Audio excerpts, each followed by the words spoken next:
Hello and welcome back to the Man in the Middle channel. I'm Pedro Alberto, and in our last conversation, we talked about the shadow, using the metaphor of the collection of locked away rooms inside of each of us, holding the parts of ourselves that we were taught to hide. And if you haven't seen that video, I want you to see that first before continuing on. So I'll put a card up somewhere, and I'll also put a link in the description. So in that video, I talked about how these rooms that have been locked away and sometimes forgotten, they don't stay quiet, and how they rattle doors and influence our lives in ways that we don't always understand. But today, we're going to talk about how to find the keys to those rooms and start opening them up. So let's do this shadow work together.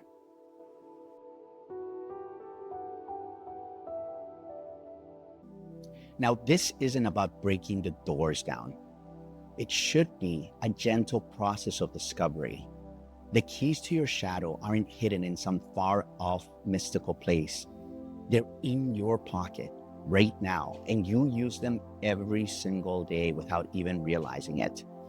The work is simply learning to recognize them for what they are. The first key is what we call the trigger. Now, remember that hot flash of rage you felt when your colleague presented your idea that I talked about in video 1, or that bitter pang of jealousy over a friend's vacation photos? So those moments of disproportionate emotional reaction, the ones that feel way bigger than the situation calls for, that is a key. Carl Jung believed that a trigger is not just a reaction, it's a signpost. It's your psyche pointing out with a giant, big green flashing neon arrow directly at a locked door. That intense emotion is the sound of an old wound being touched. The work isn't to stop being triggered, it's to get curious. So here's an activity. Try to see if you can conjure up the last time you felt that overwhelming rush of anger or sadness or any big negative emotion. Maybe it's the memory of an ex in the breakup that gives you that feeling of anxiety and unease. Or it can be just anybody in your life that seems to trigger the worst instincts. Now, I want you to pause and just for a moment ask yourself, what room did that just unlock? When you ask yourself that question, you are performing a radical, courageous act. You're shifting the focus of your investigation from the external to the internal. The normal human reaction to a trigger is to look outward. You blame the colleague, he's trying to steal my idea. Or you resent the friend, she's just showing off. Or you get angry at the driver who cut you off. Your energy and focus are entirely on the external event. But by asking yourself, what room does this unlock? That is the shadow work in action. This question forces you to stop being a detective investigating someone else's crime and to become an archaeologist, excavating your own inner world. The key is the trigger, but the treasure isn't out there. The question turns your attention inward to the site of the emotional explosion itself. You're making a conscious choice to say, the problem isn't the match that was just lit. The problem is the room inside of me that's full of gasoline. You are, possibly for the first time, treating your own emotional reaction as the most important piece of data in the room. And asking yourself this question is the beginning of a gentle, curious interrogation of the feeling itself. You're not trying to find the perfect final answer. You're just following the clues. So you want to keep asking yourself questions like, when have I felt this exact feeling before? Try to find the echo. That rage at your colleague might feel exactly like the helplessness you felt as a child when your older brother would take your toys. The jealousy over the vacation photos might feel exactly like the loneliness you felt when you were in a new school and everyone else seemed to have friends except you. You are tracing the emotional thread back in time. You can also ask, what is the story or the belief that's attached to this feeling? The emotion isn't just a raw feeling, it has a story. The rage isn't just anger, it's tied to a belief like, my contributions are invisible. That heartbreak of your ex, it isn't just about losing a special person in your life. It's tied to a belief like, everyone else has a beautiful life and I am destined to be alone. You're trying to find the narrative that the feeling is trying to protect. Another important question is, what part of me did I have to lock away that this situation is reminding me of? This connects directly to the locked rooms metaphor. If you're enraged that someone is being arrogant, for example, what if the room that you just unlocked is your own confidence room? The one you locked away because you were taught that a good person is humble. If you're devastated that someone is being selfish, what if the room that got unlocked is your own self-care room? The one you locked away because you were taught your job was to take care of everyone else. Now, here's the most important part to all of this, because the goal is not to feel good. The goal is to feel real. Initially, it's going to feel uncomfortable. It did for me.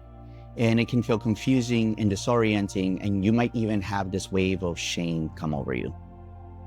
You're looking at a part of yourself that you spent your entire lifetime trying to hide, so be gentle with yourself.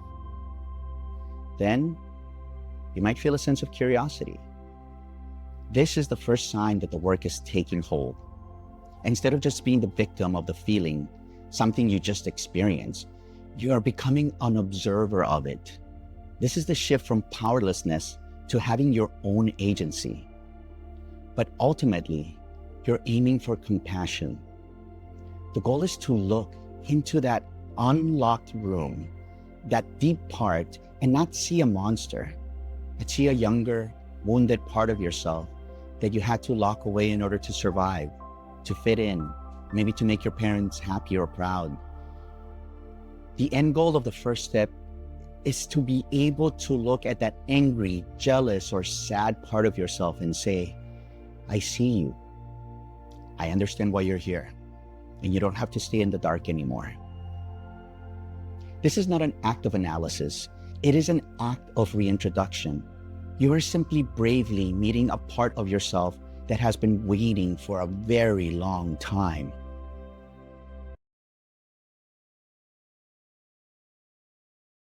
All right, the second key is what Jung called projection. Projection, in Jung's view, is when we see a quality in someone else that we refuse to see in ourselves.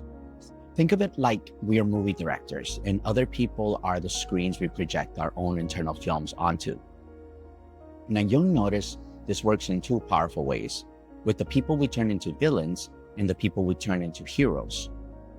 Let's start with the person we've made the villain. Now, this isn't a formal Jungian archetype or anything, but it's a useful name for the person in our lives who becomes the screen for our negative shadow projection. So think of a person who consistently infuriates you.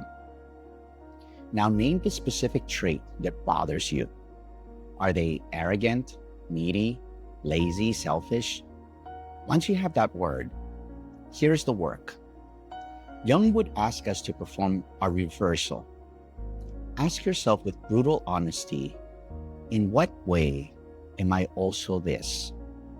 Or what part of me is terrified about being seen as this? If you can't stand their arrogance, could it be that you've locked away your own right to be confident? If their neediness drives you crazy, could it be that you disown your own need for support? When you do this, the first feeling is almost always resistance. A strong, no, I'm nothing like that. And that's okay. But if you sit with it, that resistance can give way to a strange, humbling sense of relief. The feeling of putting down a heavy judgment you didn't even know you were carrying. Now let's talk about the hero, because this is really interesting. This is our positive projection. So think of someone you deeply admire, someone you put on a pedestal. What is the specific quality that you are so in awe of? Their bravery, their creativity, their freedom? Once you have that quality, here's the work. Jung would say, that the qualities we idolize in others are often the golden treasures that we have locked away in our own shadow. So, you ask yourself a reclaiming question. What if this quality I admire so much in this person is actually a locked room inside of me waiting to be opened? The very fact that you can recognize this beautiful golden quality in another person, it is proof that you appreciate that, and so the seed of that same quality exists in you. The work is to find it. And this can feel inspiring, but it can also bring up a little grief for all of the years you spent believing you didn't possess those gifts. Both feelings are a beautiful part of the process. So the triggers and the projections, they are the keys. They show us which doors to explore. But what happens once you've found the door? This brings us the work itself, a practice inspired by Jung's own method of active imagination. I call it the dialogue. This is how you have a conversation with the parts of yourself that you have locked away. First, you find the feeling in your body. Where is that jealousy? Where is that strong feeling? Is it a tightness in your chest? Is it in the pit of your stomach? And just be with that physical sensation for just a bit. Second, you personify it. You give that feeling a form. If that tightness in your chest were a creature, what would it look like? Is it big? Is it small? Is it old? Is it young? What does it look like in its eyes? But don't judge it. Just see it. This is the messenger from the locked room. And then finally, you talk to it. You extend an invitation. You say, I see you. I'm ready to listen. And then ask it a few simple, honest questions. Questions like, what are you here to teach me? Or what are you here to warn me about? And the most important question of all, what do you need from me right now? You don't have to get a perfect answer. The work is in the actual asking, not in the answers necessarily. It's in the act of turning towards these hidden parts of yourself with curiosity instead of fear and shame. For myself, starting this process was painful, but it was the beginning of coming home to myself, of feeling like I'm alive in my own skin. Because the goal isn't to get rid of your anger or jealousy. Trust me, I've tried. It's to understand what they're trying to tell you. It is the beginning of unlocking all of your rooms so you can finally be a whole person. Thank you for joining me today. This work, the act of turning to face your own shadow with curiosity, it changes you. You're no longer the person who was unconsciously living out negative stories, and you're not yet the fully integrated person you're on your way to becoming. You're in the sacred, uncomfortable, and powerful space in between. You're like me, the man in the middle. And this is where the real journey begins. I hope you'll be here for the next step, which is when we talk about how to become an integrated person. How do you take these keys, open these rooms, and then live your life?